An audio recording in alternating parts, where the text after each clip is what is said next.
dans mon coin cuisine. J'avais envie de changer encore de spot pour essayer de capter différentes lumières et surtout j'avais envie de vous montrer ça.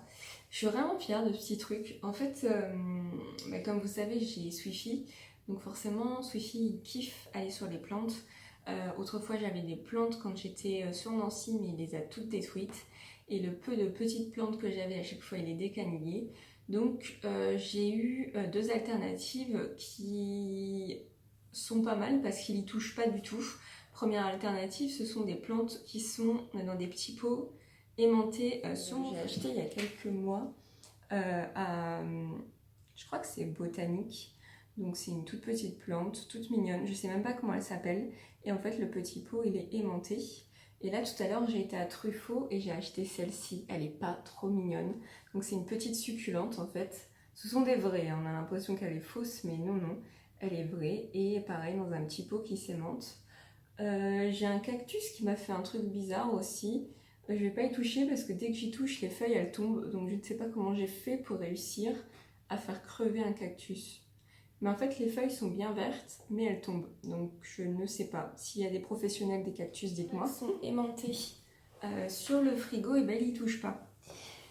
Et il n'y a pas très longtemps, j'ai été à Nature et Découverte et j'ai vu des magnifiques jarres énormes avec pareil dedans des plantes, un peu comme ça. Mais ça coûte dans les 40 à 50 euros, une énorme jarre.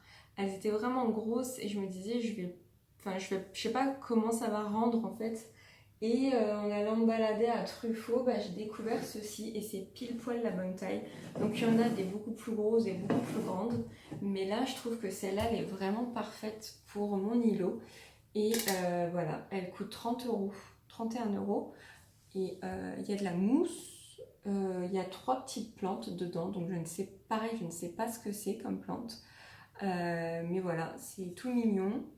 J'ai l'impression d'être dans Jurassic Park en fait. Je me suis dit là dans pas longtemps je vais mettre un petit vélociraptor qui va sortir de la mousse. Et voilà, en plus ce que j'aime bien c'est qu'on peut la tourner et avoir différents points de vue. Alors il faut que je me renseigne, savoir qu'est-ce que je dois faire, est-ce que je dois l'arroser, est-ce que je dois l'humidifier, est-ce que de temps en temps je dois l'ouvrir. Parce que du coup ça s'ouvre comme ça et je sais que ça, Swifi, il n'y touchera pas.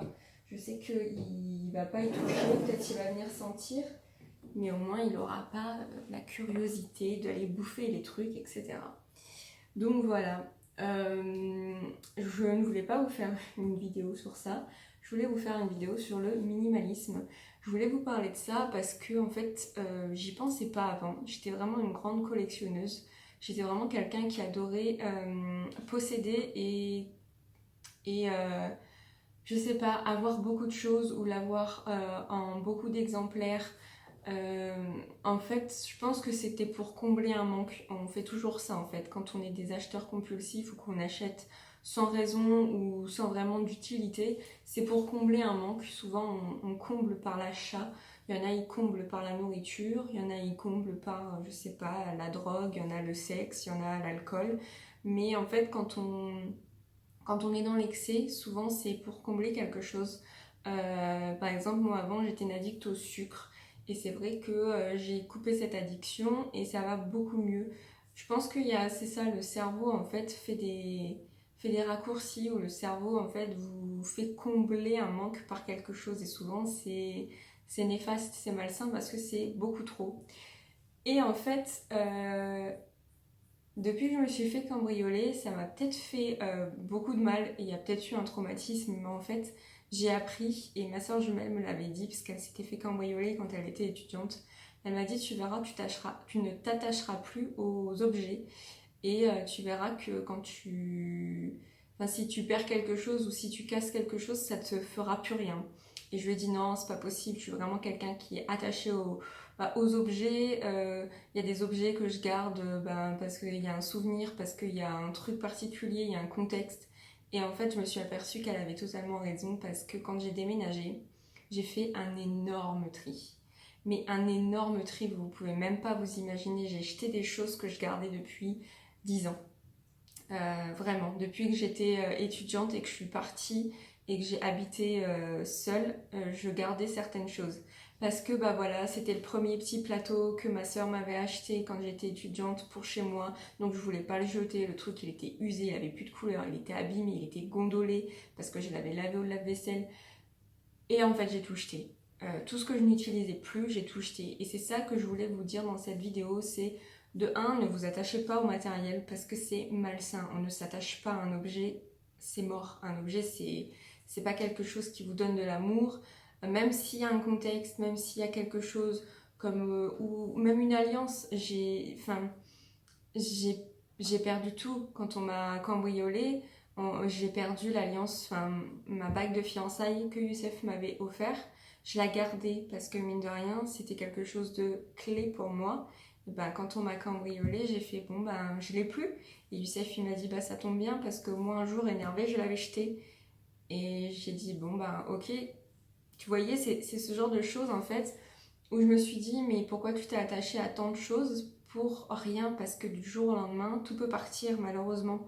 On peut vous cambrioler, il peut y avoir un problème dans votre maison, tout peut brûler. Je sais que je parle dans des trucs assez extrêmes, mais pour vous dire qu'il faut vous détacher de certaines choses, parce que de toute façon, quoi qu'il arrive, quand vous allez mourir, vous partirez pas avec. Il y en a beaucoup qui vont être contre ce que je vous dis. Moi-même, il y a quelques années, j'aurais été contre ce que je suis en train de dire. Mais en fait, j'ai essayé et j'arrive de plus en plus à me détacher de certaines choses. Parce que de toute façon, il faut bien, et c'est malsain. Avoir une liaison avec un objet, pas possible. Donc voilà, du coup, je me suis dit que j'allais faire un énorme tri. Donc quand j'ai déménagé, j'ai fait du tri. Et quand j'ai emménagé ici, sachant que c'est plus petit, que les placards sont plus petits, que les rangements sont plus petits, j'ai aussi fait un énorme tri. Parce que je me suis dit que de toute façon, il fallait que je garde vraiment ce qui était essentiel pour moi. Et les bijoux, j'en ai racheté, on m'en a offert. Mes collègues m'ont offert un bracelet. Ça m'a fait énormément de plaisir. Et ça m'a émue parce qu'en fait, je me suis fait cambrioler le 15 mars et mon anniversaire est le 10 avril, donc presque un mois après. Du coup, ils m'ont offert un bracelet. J'étais tellement émue, vous vous imaginez même pas. Même là, en fait, j'étais là, mais c'est trop mignon, elles sont adorables. Et voilà, j'ai racheté 2 ou 3 bracelets. Même pas, en fait, on me les a offerts. Pour la plupart, on me les a offerts. Et je me suis dit que je n'allais pas aller plus loin. Parce que le peu que j'ai me suffira. Avant, j'avais une collection, je mettais la moitié de ce que j'avais. Il y a ça aussi en fait, et c'est ça. Je vais enchaîner sur ce que je voulais vous dire après, c'est que on est combien à avoir 10 t-shirts et on en met 3 réellement, réellement. Et ça, c'est une technique en fait d'un japonais. Je sais plus comment s'appelle cette technique. Je vais regarder sur Pinterest, sur mon compte Pinterest, parce que j'ai oublié d'enregistrer mon compte Pinterest sur ma tablette. Ça fait pas très longtemps que je l'ai, donc du coup j'oublie encore certaines choses. Du coup en fait c'est ça, c'est Pinterest un soir. J'adore me balader sur Pinterest le soir pour des inspirations, pour de la déco ou même pour traîner. Et c'est vrai qu'il y a vraiment beaucoup de choses. Et en fait en allant me balader sur Pinterest, je suis tombée sur les Japonais en fait adorent le minimalisme et expliquent pourquoi. Il ne faut pas s'attacher aux objets, qu'il faut vraiment avoir le minimum pour vivre. Que plus on est entouré d'objets, plus on est encombré, et moins c'est bon pour notre développement personnel en fait. C'est vrai que quand vous rentrez dans un appartement où il y a énormément de bordel, vous vous sentez oppressé, vous vous sentez mal. Que quand vous rentrez dans un appartement qui est assez épuré et assez minimaliste, en fait vos pensées sont beaucoup plus saines, et vous arrivez à trier vos pensées. Je sais pas si vous allez me suivre là, c'est vrai que c'est un délire assez spécial et il y a beaucoup de personnes qui vont peut-être pas comprendre ce que je raconte ou qui ne vont pas adhérer à ce que je raconte. Mais en tout cas moi je le sens. Quand je rentre chez quelqu'un, euh, chez qui c'est très épuré. Par exemple, j'ai un couple d'amis où l'appartement est blanc et gris. Et en fait, quand je suis rentrée la première fois dedans, en fait, on s'y sent bien, on s'y sent, je sais pas comment vous dire, on s'y sent vraiment serein, et on se sent apaisé. On sait que si on doit y passer une après-midi ou une soirée, on sera apaisé. Et en fait, c'est pour ça que là, j'ai essayé moi, parce qu'avant, j'étais beaucoup dans le foncé. C'est vrai que je suis dans le foncé là. J'ai beaucoup de gris, j'ai beaucoup de marron. mais les murs sont blancs et j'essaye de jouer avec ça et j'essaye d'être de plus en plus minimaliste, de plus collectionner. Quand là vous regardez ce qu'il y a autour de moi, il n'y a pas beaucoup de choses. Là j'ai juste mis ça et en fait j'essaie de m'y tenir, de pas commencer à étaler du bordel parce que ça peut aller très vite. Et les Japonais en fait, je suis tombée sur une image où ça parlait de dressing, de vêtements. Et en fait j'ai l'image là devant moi, il faudrait avoir dans son dressing 5 pantalons, 2 jupes, 4 robes. Alors déjà, dès la première ligne, je me suis dit oh merde, parce que des pantalons, j'en ai pas 5, j'en ai au moins le double. Des jupes et des jupes, j'en ai au moins 8. Des robes, j'en ai pas 4, j'en ai plus que 10. Et là, je me suis dit merde, ça craint. Et j'ai continué, les hauts, les débardeurs, on devrait en avoir 4. Les vestes et les manteaux, on devrait avoir que 3 vestes et 3 manteaux. Les sous-vêtements, 5 soutiens-gorge, 7 strings ou culottes, 7 paires de chaussettes. Et là j'ai dit putain, les soutifs on a 12 milliards, dont certains très très vieux où les bretelles elles sont plus du tout élastiques, où t'es tout le temps en train de les remonter, de les tirer au maximum, et même si t'es tiré au maximum elles tiennent pas. Déjà tout ça faut arrêter quoi. Donc ce que j'ai fait en fait, c'est que quand je suis arrivée dans mon appartement, j'ai refait un tri. Et ma technique en fait, c'est les vêtements que tu ne mets jamais, tu les mets en dessous. Et si au bout de 2-3 mois, tu vois qu'ils remontent jamais en haut de la pile parce que jamais tu les laves, jamais tu les repasses parce que jamais tu ne les portes, et tu les enlèves, tu les dégages. S'ils sont en dessous de la pile, c'est qu'ils ne t'intéressent pas. Et le pire, c'est que j'ai fait ça et il y avait des vêtements neufs. Il y avait des vêtements avec des étiquettes et il y avait des vêtements où je les avais portés peut-être 2 fois. Et là, ça m'a foutu les boules parce que quand vous voyez les étiquettes, vous voyez les prix. Et quand vous voyez qu'il y a par exemple 35 € qui dort et que tu l'as jamais mis, tu te dis t'es vraiment qu'une conne parce que t'as acheté des trucs en achat compulsif, tu l'as jamais mis, qu'est-ce que tu fous quoi. Et donc du coup je les ai donnés ou je les ai vendus. Et donc ça m'a vraiment, fait prendre conscience que j'avais beaucoup trop de vêtements. Les accessoires, donc 4 sacs à main, ça j'en ai un. Bon les sacs à main je m'en fous. Ceinture 2, je dois en avoir un peu plus, mais différentes couleurs. Les chaussures, 5 paires de chaussures, 2 paires de bottes. Là c'est pareil, j'en ai beaucoup trop, donc j'ai trié et j'ai jeté. Parce que c'est pareil, il y en a certaines que j'avais depuis très longtemps, que je ne mettais jamais. Et je me vois pas revendre des chaussures parce que, à part si elles sont neuves et que je les ai mises qu'une ou 2 fois, ok, mais le reste non. Et les bijoux, 5 colliers, 5 bagues, 2 montres. Et en fait, je me suis souvenue de tout ce que j'avais et j'en avais beaucoup trop. Donc en fait, ça m'a confortée dans ce que je vous disais avant, c'est que ce cambriolage a été mauvais pour moi, mais d'un côté, j'ai pris conscience qu'il fallait que j'arrête de posséder beaucoup parce que forcément, on m'a volé beaucoup. Pas en valeur, mais en valeur sentimentale. Et l'attachement que j'avais à ces bijoux, que j'avais acheté tel jour, que je me souvenais de tel détail et tout, au bout d'un moment, il faut savoir occulter ça parce que c'est ça qui vous rend malade. C'est pas le fait que vous dépossédiez la chose, c'est le contexte et l'attachement que vous y avez mis en fait. Donc, ça a été une bonne leçon. Et en fait, je me suis dit, attends, si on étendait un petit peu le délire, fais un tri dans tous tes papiers. Putain, mais le nombre de papiers que vous gardez pour rien et que vous déménagez du coup pour rien. Tout à l'heure, j'ai fait un tri dans mon maquillage.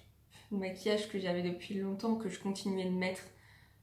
Au bout d'un moment, j'ai presque tout jeté. Et le peu que j'ai, je vais garder ça et j'en rachèterai pas. Les vernis à ongles, j'en ai jeté. Parce qu'il y a des choses que je gardais depuis trop longtemps et que je ne mets plus. Et après, j'ai fait un tri dans tous mes produits cosmétiques, etc. Donc du coup, il y a des choses que je n'ai jamais utilisées, il y a des choses que j'ai un tout petit peu utilisées. Du coup, en fait, je vais vous faire une petite boîte, on va dire une petite boîte surprise où je vais tirer au sort quelqu'un. Pour être intéressée, je lui montrerai tout ce qu'il y a dedans. Si elle veut que ce soit une surprise, ça sera une surprise.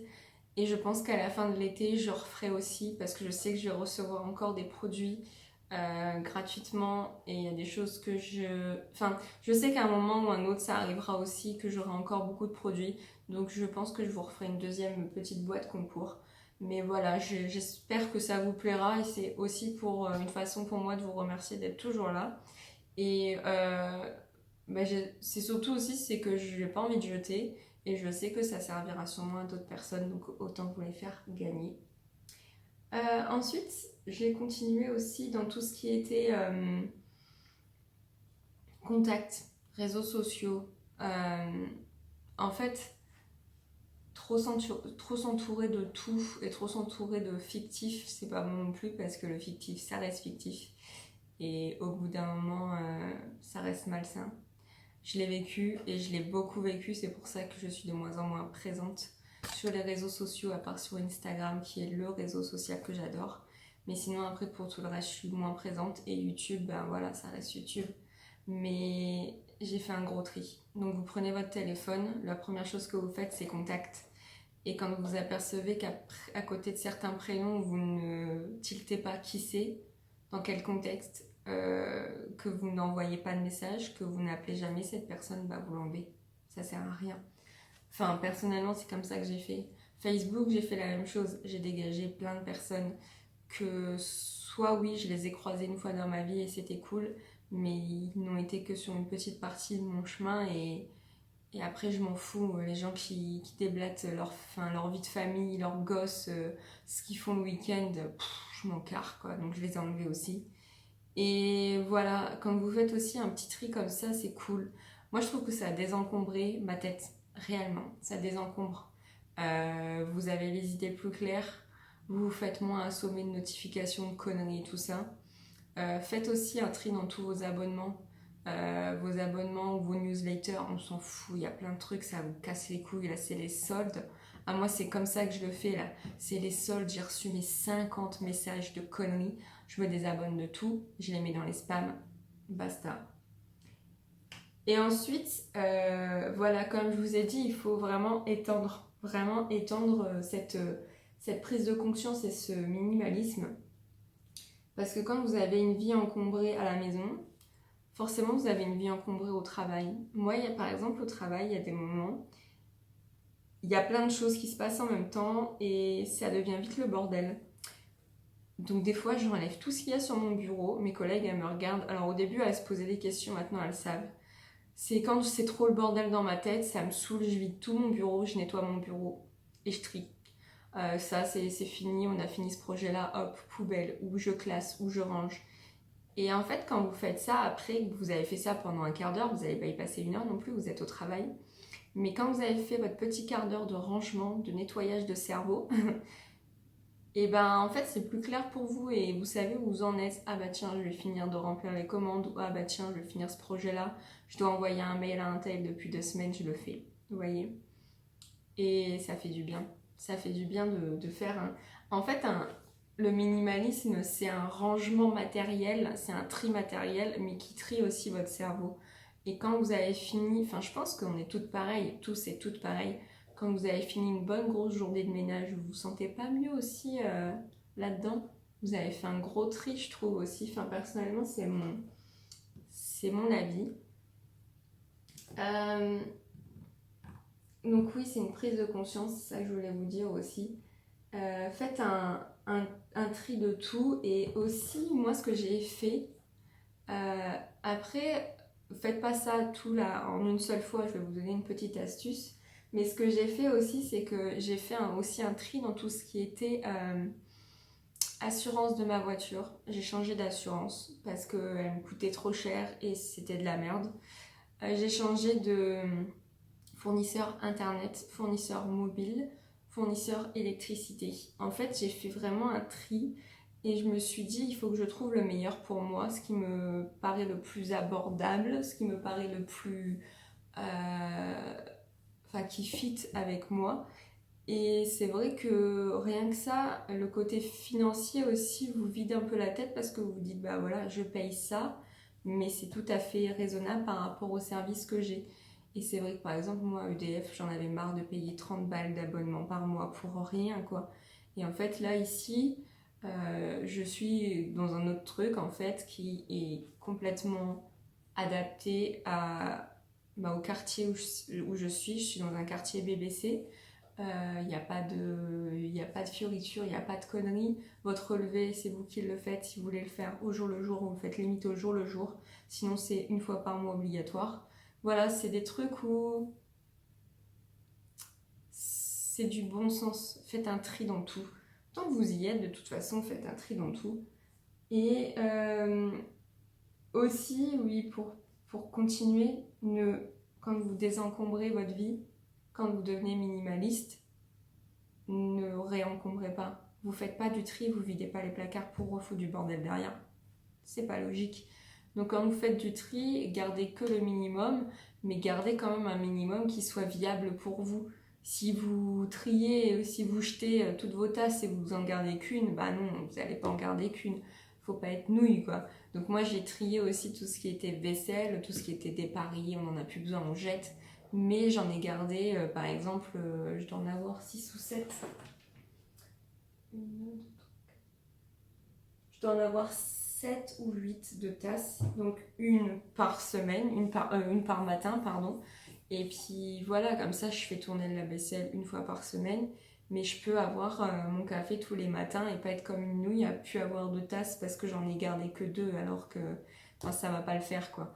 Donc ne faites pas non plus un tri gros, trop gros, mais gardez le minimum pour vous et ne vous réencombrez pas, c'est pas le but. On vide pas pour remplir derrière. Ensuite,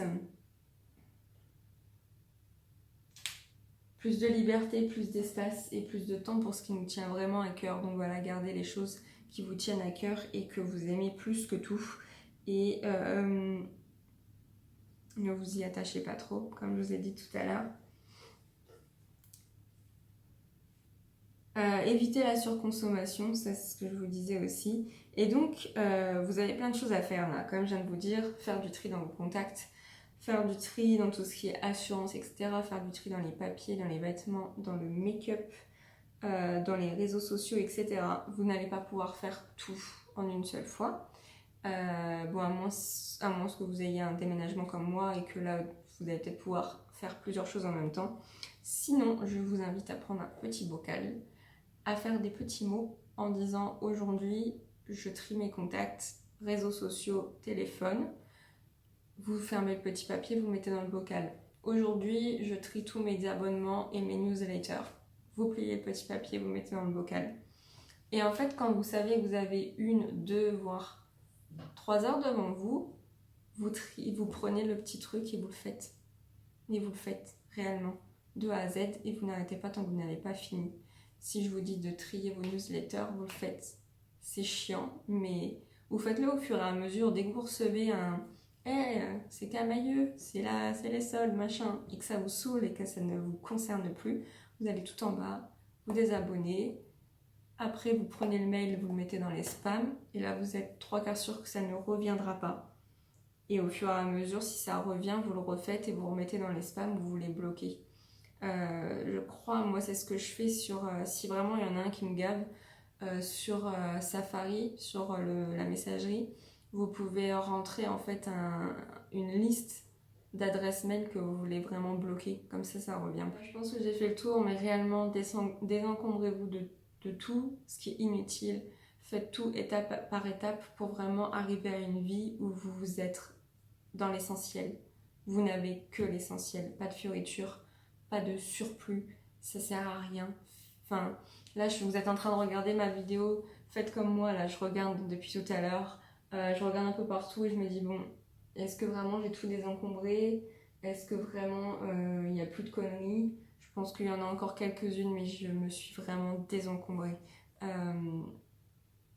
Ça sert à rien, ça vous encombre l'esprit. Vous n'avez plus en fait le focus sur les bonnes choses parce que vous êtes tellement embrouillé par tout ce qu'il y a autour de vous. Et le plus compliqué, moi, c'est au travail, où j'essaye de faire la même chose qu'à la maison, mais c'est plus compliqué quand au travail, vous êtes entouré de plein de personnes, qu'il y a plein de projets en cours, que vous ne pouvez pas les finir tout de suite parce que vous attendez des choses de tierces personnes. Mais il faut essayer un maximum en fait de vous désencombrer même au travail parce que sinon quand vous rentrez à la maison ça gamberge encore, c'est pas bon. Donc voilà, et si une dernière petite chose, quand vous avez des choses à faire qui sont importantes et vitales pour vous, faites-le tout de suite, réellement, faites-le tout de suite. Parce que quand on le fait pas tout de suite, ça gamberge. Ah, j'ai ça à faire, ah, j'ai ça à faire. Ah ouais, mais demain je peux pas, ah ouais, mais après-demain je peux pas. Non, vous le faites maintenant. Dès que vous pouvez, vous le faites. Désencombrez-vous aussi de ça parce que du coup, vous avez, vous savez, comment ça s'appelle cette chose? Ah, je me souviens plus du mot. L'obligation mentale ou la surcharge mentale, un truc comme ça. C'est qu'en fait, vous gambergez tout de suite et tout le temps, jusqu'à temps que ce soit accompli. Ah, quand je rentre, il faut que je fasse le ménage, il faut que je passe par ça, il faut que je passe par ça, il y a le colis à les récupérer, il y a les gosses, il y a machin. Vous voyez, en fait, ça fonctionne tout le temps sans arrêt et du coup, vous n'êtes jamais au repos. Après, c'est normal, votre cerveau, il est fait comme ça, il est fait pour ça, de tout le temps réfléchir, de tout le temps euh, brasser des pensées.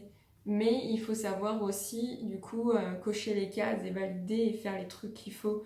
Encore une fois, il y a eu un avant et un après mon cambriolage. Et après mon cambriolage, il y a des trucs où je me suis dit, plus jamais je ne laisserai traîner les choses. Quand il y a un truc à faire, je le fais.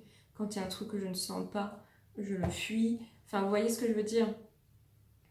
On n'a qu'une vie. Ne vous mettez pas des bâtons dans les roues. Certains s'en chargent à votre place. Vous voyez ce que je veux dire? Donc, n'attendez pas le bon moment.